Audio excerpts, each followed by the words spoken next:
8 90-day fiance couples whom we thought were just plain crazy. Subscribe to this channel and comment down below saying I subscribed to enter this month's shoutout giveaway. Number 8. Nicole and Azan. That's what I want Nicole to do with me, and I show her that it's a really good thing to start working out. A lot of the potential problems that might occur on 90-day fiance are from cultural differences, and that couldn't be more of a case than with Nicole from Florida and Azan from Morocco. You see, Azan is Muslim, and in his native country it's forbidden to hug and kiss in public. But does Nicole care? No, not really. In fact, no, not at all. What made this truly uncomfortable to watch was when Azan admitted, while sitting right next to Nicole, that he was only about 55% attracted to her, which is of course a great foundation to build any relationship on. But they're apparently still together, so maybe their relationship just appears to be rocky on the show, and perhaps they're actually happy in real life. Who's to say? Number 7. Kalani and Asuelu. Like feeds pigs and feeds chickens and like cracks coconuts. Kalani, who hails from California, and Asuelu, who hails from Samoa, dressed up as Moana and Mui for Halloween, so they can't be all bad.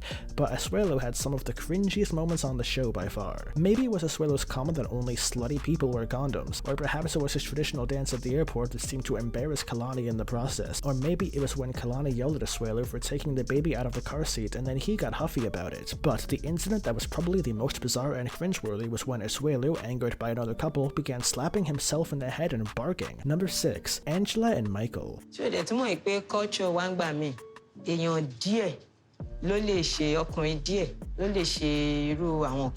This is like Mark and Nikki part 2, but reversed. Angela from Georgia and Michael from Nigeria can't even seem to get their visa process off the ground, so they haven't even started the 90 days in America yet. And while the age gap isn't quite as wide as Mark and Nikki was, Michael being 31 and Angela being 53, it's when Michael starts getting into how he wants to have children with Angela that chills started running up and down the spine. What makes Michael and Angela so difficult to watch though is all the foreplay stuff. I don't know about you, but it's very uncomfortable for me to watch a 53-year-old grandmother licking the body paint off of a 31-year-old man. I know love is love, but there are some things I wish I could unsee. Number 5. Chantel and Pedro. Chantel, what time are they supposed to be here? 6:30. A couple so reality TV that TLC even gave them their own spin-off show like they did with Honey Boo Boo. Chantel from Atlanta and Pedro from Santo Domingo were the most cringy because of their families, especially Chantel's brother River, who even got into a fist fight with Pedro. And while the veneer of reality is often ridiculously slim when it comes to 90-day fiance, Pedro and Chantel's relationship seemed especially staged. It was as if the producers were purposely trying to steer the couple towards drama just to initiate a fight. Like many of the other couples on this list, cultural differences, language barriers, and family drama were what made this couple both interesting and cringe-inducing at the same time. But they're still together, so reality TV seems to be working out for them right now. Number 4. Ashley and Jay.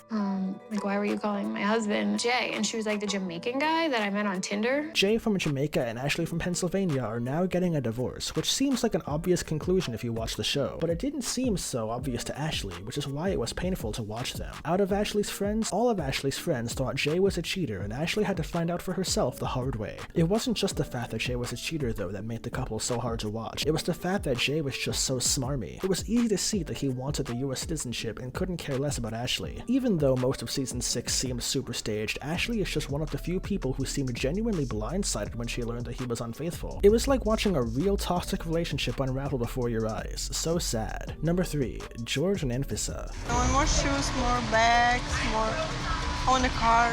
George and Anfisa will go down as one of the most troubling relationships in the show's history. George from California and Anfisa from Russia didn't seem like a likely pair, but the two are still together. Even though George will be serving a prison sentence for possession of hundreds of pounds of marijuana, Anfisa would scream at George and kick him out of the apartment. But the thing is, it was hard to feel sorry for George because he was dishonest and a jerk. What's that old saying about misery-loving company? The worst part though was that I feel like everybody has seen couples like this. Couples that bicker and fight right in front of you and don't even care that you're watching. Their relationship was a reminder that some couples unfortunately thrive on combat. Number 2. Larissa and Colt. Eric, have been saying to this girl that I'm a bad mother, that I don't take showers. So I decided to call her. I don't want to go so far as to say that Colt, or Colte as Larissa pronounced his name, had an Oedipal complex with his mother, but yeah, that relationship with his mother was really awkward to watch. Colt from Las Vegas and Larissa from Brazil were a super weird couple. For one, Larissa would explode with anger sometimes, and Colt would just sit there smiling awkwardly. Other times, Colt would show no emotions whatsoever even when people were arguing right in front of him. Larissa was just the worst, totally full of herself, but Colt was somehow even harder to watch due to his constant passive passive aggressiveness. She's fire and he's tepid water.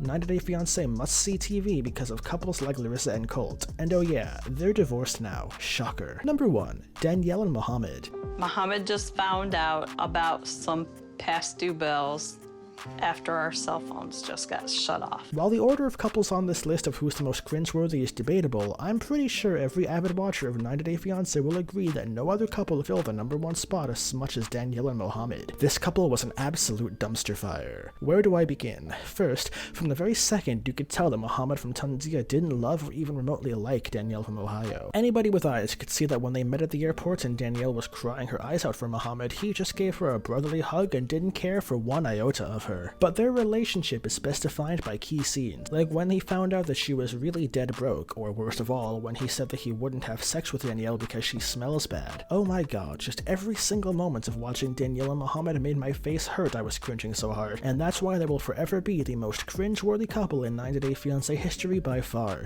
And would you believe that they're divorced now? No kidding. In the end, while all the couples on this list, couples like Noon and Kyle, Michael and Juliana, and Lauren and Alexi, are proof that love can be found on the show if the partners are actually compatible, it's these couples, the couples that actually work, that ultimately make me come back for more 90 Day Fiancé year after year. This brings us to the end of our video. I hope you enjoyed it. Hit like if you did, and don't forget to subscribe to our channel so that you don't miss out on any of our videos in the future. Also, watch the 2 videos that are currently on your screen, because I'm sure you'll love them. With that, I'll see you in the next video.